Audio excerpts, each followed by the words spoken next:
한국 양궁이 세계 최강이라고 하는데, 한국 양궁이 세계 최강인 것은 선수 선발로부터 강도 높은 특별 훈련까지 모든 면에서 세계 어느 나라보다도 특별하기 때문에 그렇게 되었다고 봅니다.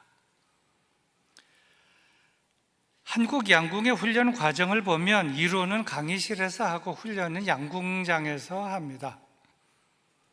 그리고 특별한 특별 훈련은 바람이 부는 산에서나 바람이 센 바닷가에서 또는 시끄럽게 응원하는 운동장에서 때로는 비바람이 부는 폭우 속에서 특별 훈련을 합니다. 한국 양궁 선수들이 이렇게 평범한 훈련부터 강도 높은 훈련까지 다양한 훈련과 여러 특별 훈련들을 하는 이유는 첫째는 기초를 튼튼하게 하려는 데 있습니다. 어떤 상황 속에서든지 가장 중요한 것이 기초이기 때문에 양궁의 기초가 무엇이냐, 그 기초를 가르치고 훈련하는 것인데, 그것은 자세, 어떤 상황 속에서든지 잠잠한 마음가짐, 그런 것이 기초입니다. 둘째는 상황을 대비하게 하려는 데 있습니다. 경기 중에 특별한 상황을 만나게 될 것을 예상해서 바람이 갑자기 불거나 비가 오거나 이런 특별한 상황을 예상해서 유비무환의 자세로 경기하게 하려고 그렇게 특별 훈련을 하는 것입니다. 예수님께서 제자들을 선발하고 교육과 훈련하는 모습을 보면 역시 같습니다. 제자들 훈련 모습을 보면 일반 훈련과 특별 훈련이라는 것이 있음을 볼 수 있는데, 오늘 말씀은 바로 그러한 특별 훈련의 모습이 되겠습니다. 오늘 본문이 전개되는 장소는 산입니다.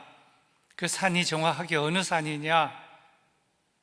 일반적으로는 헬몬산이다, 다볼산이다, 메론산이다, 여러 가지 얘기가 있습니다.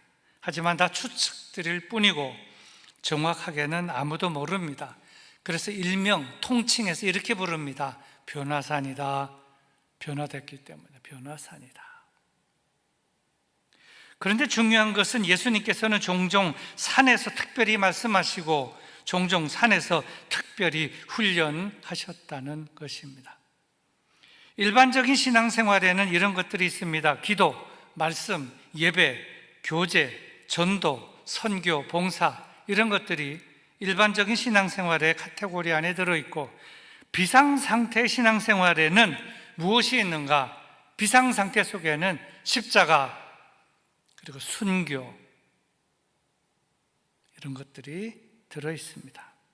그런데 오늘 말씀에서 특별하게 강조하시는 것이 무엇인가 하면 십자가 신앙으로 살아라, 십자가 정신으로 살아라, 십자가 정신으로 살면서 때로는 책임을 질 줄도 알고 때로는 순교도 할 줄 알고 그럴 줄 알아야 한다는 점을 분명하게 가르치고 있는데, 본문 말씀을 살펴보도록 하겠습니다. 먼저 28절과 29절의 말씀입니다.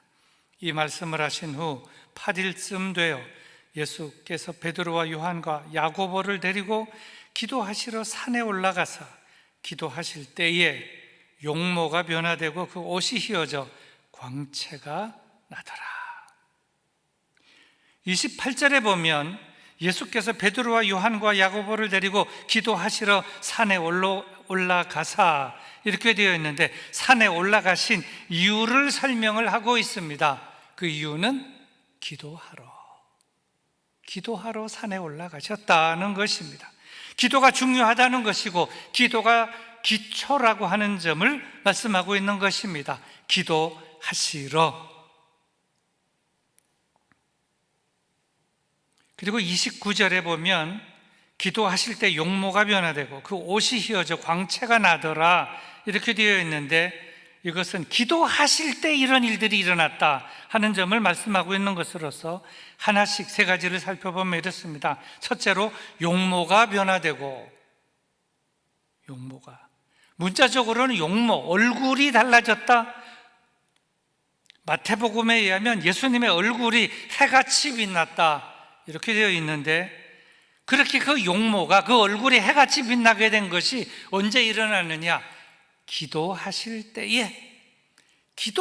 때에 용모가 변화되는 일이 일어났다는 것입니다. 둘째로, 그 옷이 휘어져. 흰색은 하늘의 색깔이면서 천사들의 옷 색깔이며, 동시에 흰색의 의미는 평화와 순결, 사랑을 의미하는 색깔인데, 또 이것은 또 동시에 예수님의 천상적 신분을 의미하는 그런 색깔로서, 그런 예수님의 그 옷이 휘어졌다, 입고 있는 옷이 언제 그런 상황이 일어났느냐? 기도하실 때에 이런 일이 일어났다는 것입니다. 그 세 번째, 광채가 나더라. 이 광채라고 하는 것, 광채가 난다는 것, 예수님의 몸에서 광채가 나고 광채가 발산되었다라고 하는 것, 이것이 언제 일어났느냐? 이것도 기도하실 때 일어났다. 기도하실 때 용모가 변화되었다, 그 옷이 휘어졌다, 그리고 광채가 났다. 근데 기도하실 때 이런 일이 일어났다는 것입니다. 다음 30절부터 32절의 말씀입니다. 문득 두 사람이 예수와 함께 말하니 이는 모세와 엘리야라. 영광 중에 나타나서 장차 예수께서 예루살렘에서 별세하실 것을 말할새 베드로와 및 함께 있는 자들이 깊이 졸다가 온전히 깨어나 예수의 영광과 및 함께 선 두 사람을 보더니.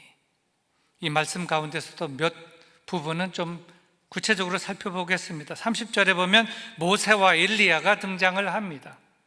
모세는 구약 율법의 대표자이며 엘리야는 구약 선지자의 대표자로 등장하고 있고, 율법의 대표자, 선지자의 대표자로 모세와 엘리야가 등장하고 있습니다.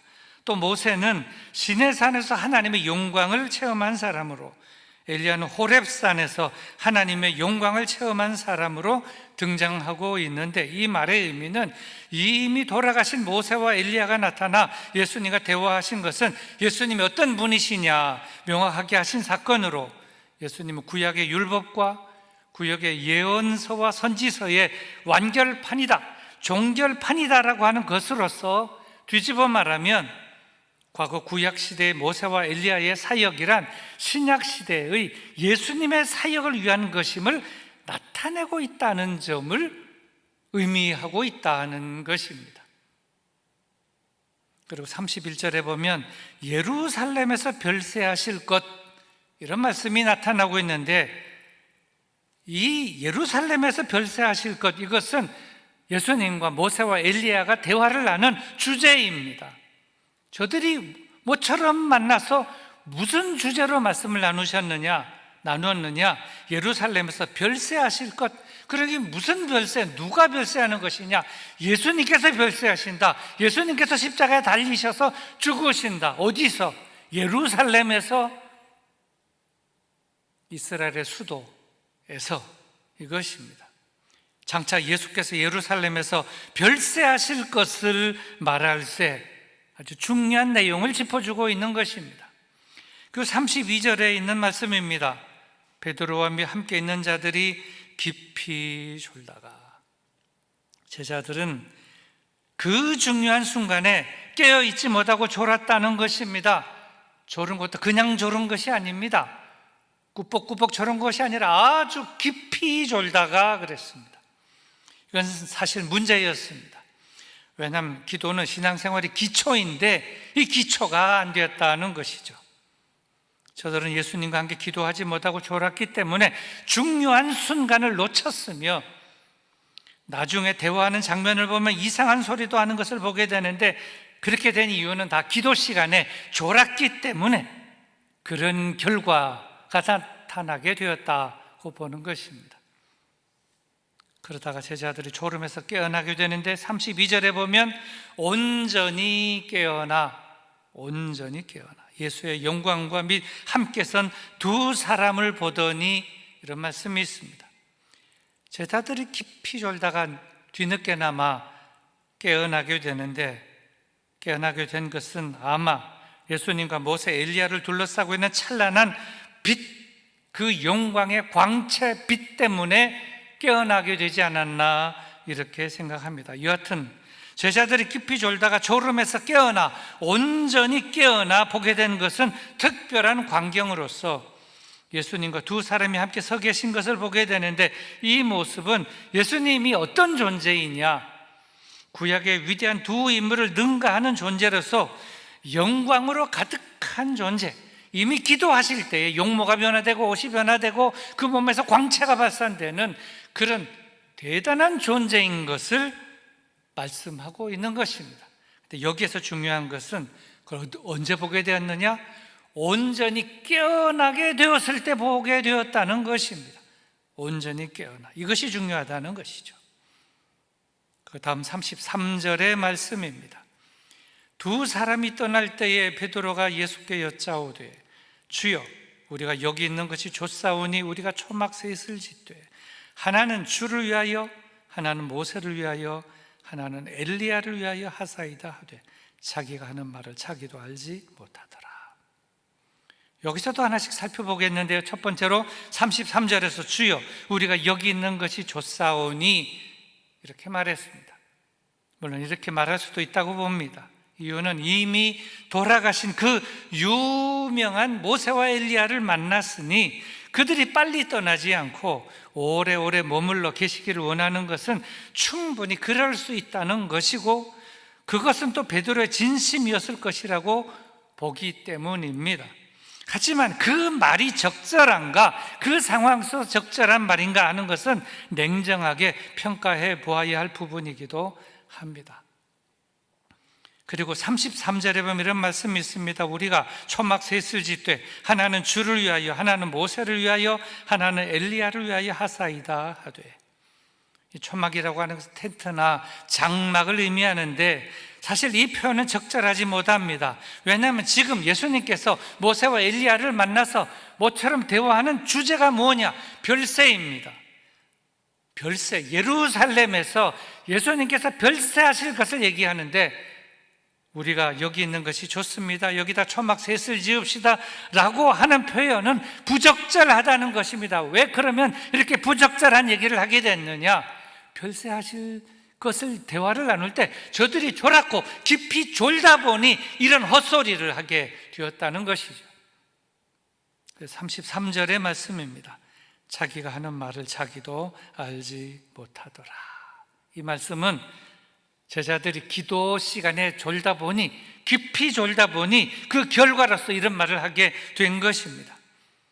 예수님께서 별세하실 것, 십자가 지시고 십자가에 달려 돌아가실 것, 예루살렘에서 그것을 대화하는데 그것도 모르고 우리가 여기 있는 것이 좋습니다, 여기 초막셋을 지읍시다 이렇게 말했는데, 그 표현은 적절치 못할 뿐만 아니라 그 말이 맞는 말인지 틀린 말인지도 모르고, 그 자기가 한 말이 무슨 말인지 자기도 알지 못하는 말을 해버렸다. 그런 어처구니 없는 일을 벌리게 되었는데, 그 모든 원인은 기도 시간에 졸았고 깊이 졸았기 때문에 이런 사단이 일어나게 되었다는 것입니다. 34절과 35절 다음 말씀입니다. 이 말할 즈음에 구름이 와서 그들을 덮는지라. 구름 속으로 들어갈 때 그들이 무서워하더니 구름 속에서 소리가 나서 이르되 이는 나의 아들 곧 택함을 받은 자니 너희는 그의 말을 들으라. 여기 34절에 보면 구름이라고 하는 단어가 나옵니다. 이 구름이 무엇이냐? 구름에는 크게 두 가지가 있습니다. 하나는 이 지상에 있는 구름입니다. 일반적인 구름입니다. 둘째는 신령한 구름입니다. 구약에 보면 하나님께서 영적으로 임재하실 때 구름이 성전에 가득했다. 신약에도 보면 예수님께서 구름을 타고 승천하셨다, 구름 타고 다시 오시리라 이렇게 말씀하고 있는데, 이러한 그 구름은 무슨 구름이냐? 영적인 구름을 의미하고 있다는 것입니다. 그리고 34절에 그들이라고 하는 단어가 나옵니다. 구름이 와서 그들을 덮는지라. 여기서 그들이 누구냐? 이것이 중요한데 몇 가지 해석이 있습니다. 첫째로 예수님과 모세와 엘리야 이 세 사람이 그들이다. 둘째로 예수님은 제외하고 모세와 엘리야 두 사람이 그들이다. 셋째로 예수님과 모세와 엘리야 그리고 세 제자 모두 총 6명이 그들이다. 그런데 전통적으로 인정이 되는 견해는 예수님과 모세와 엘리야 이 총 세 사람을 말한다는 견해로서 영적인 그 구름이 예수님과 모세와 엘리야를 덮었다, 그런 말씀이 되겠습니다. 그리고 35절의 말씀입니다. 이는 나의 아들 곧 택함을 받은 자니 너희는 그의 말을 들으라. 구름이 저들을 덮었습니다. 그리고 구름 속에서 들려온 소리가 있습니다. 그 구름 속에서 들리는 소리는 하나님의 음성이었습니다. 그것은 선포였는데 두 가지였습니다. 이는 나의 아들 곧 택함을 받은 자이다. 너희는 그의 말을 들으라. 이 말씀은 엄숙한 선포적인 말씀으로 무슨 말씀인가 하면 이제 이 변화산에서 예수님의 정체가 분명하게 드러난 이상 이제부터는 더욱 예수님의 말씀을 들으며 살아야 한다. 예수님의 말씀을 듣고 순종해야 한다. 절대 순종하며 살아야 한다는 점을 의미하고 있다는 것입니다. 너희는 그의 말을 들으라. 너희는 그의 말을 들으라. 그리고 마지막 36절의 말씀입니다. 소리가 그치며 오직 예수만 보이더라. 제자들이 잠잠하여 그 본 것을 무엇이든지 그때는 아무에게도 이르지 아니하니라. 예수님을 바라보다가 구름이 올 때 구름을 바라보게 되니 저들에게 두려움이 생겼는데 바로 그때 들린 음성은 이것입니다. 이는 나의 아들 곧 택함을 받은 자니 너희는 그의 말을 들으라. 이러한 음성이 들렸고 그리고 그 소리가 그치니 오직 예수님만 보였다는 것입니다. 오직 예수만 보이더라. 이것이 무엇입니까? 오직 예수님의 말씀만 들으라. 오직 예수님만 바라보며 살아라. 오직 예수님에게만 집중하라. 이런 말씀이 되겠다는 것입니다. 이제 말씀을 맺겠습니다. 오늘 말씀이 우리에게 주는 귀한 가르침이 무엇일까? 정리해보면 5가지로서 이렇습니다. 첫째로 기도가 중요합니다. 기도는 신앙생활의 기초입니다. 기초. 둘째, 기도할 때 졸지 말라. 기도할 때 졸아서는 안 됩니다. 깊이 졸아서도 안 됩니다. 기도할 때 졸면 나중에 자기도 알지 못하는 이상한 소리를 하게 된다는 것입니다. 셋째, 영광보다 별세에 관심을 가지라. 별세, 십자가, 바른 신앙의 정신은 십자가 정신이기 때문에 그런 것입니다. 넷째로 오직 예수님의 말씀만 들으라. 바른 신앙의 기초는 예수님의 말씀이기 때문에 그렇습니다. 마지막 5번째로 오직 예수님만 바라보라. 바른 신앙의 길은 예수님만 바라보고 나가는 길이기 때문에 그런 것입니다. 이 모든 것을 한 문장으로 표현하면 이렇게 표현할 수 있습니다. 십자가 신앙으로 살아야 한다. 십자가 신앙으로 살아야 한다. 십자가가 무엇인지 아는 사람, 십자가 정신으로 투철하거나 무장이 된 사람, 십자가 정신으로 살아가는 사람, 사실 이런 사람이 있어야 가정도 되고 교회도 되고 나라도 되는 것입니다.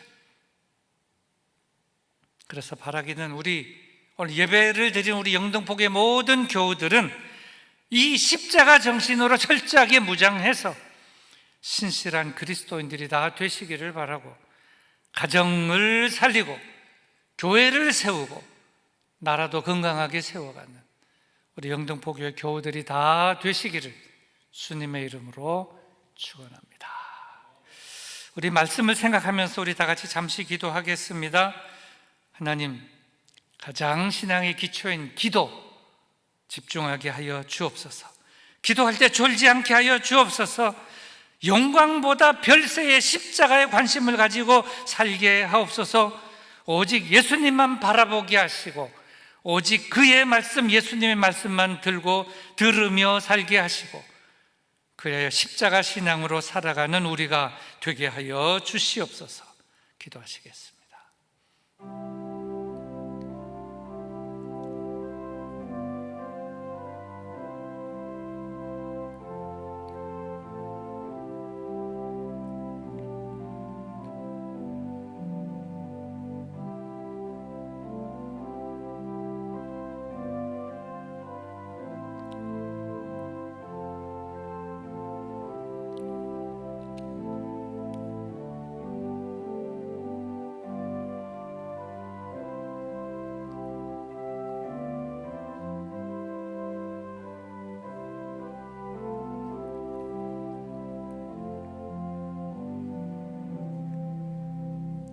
하나님 아버지, 오늘 귀한 말씀 우리들에게 들려주시니 감사합니다. 코로나 상황이 길어지는 가운데 많은 사람들이 힘들고 지쳐 하고 있습니다.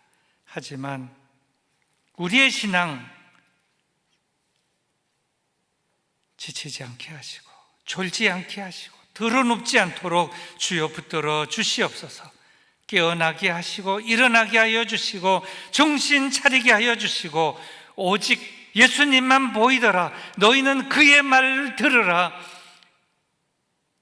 신앙의 기초인 기도와 말씀으로, 말씀과 기도로 무장하고 오직 예수님만 바라보며 예수님의 말씀만 들으며 붙들고 십자가 정신으로 나가는 우리 영등포교회 모든 교우들 되게 하여 주옵소서. 예수님의 이름으로 기도드리옵나이다.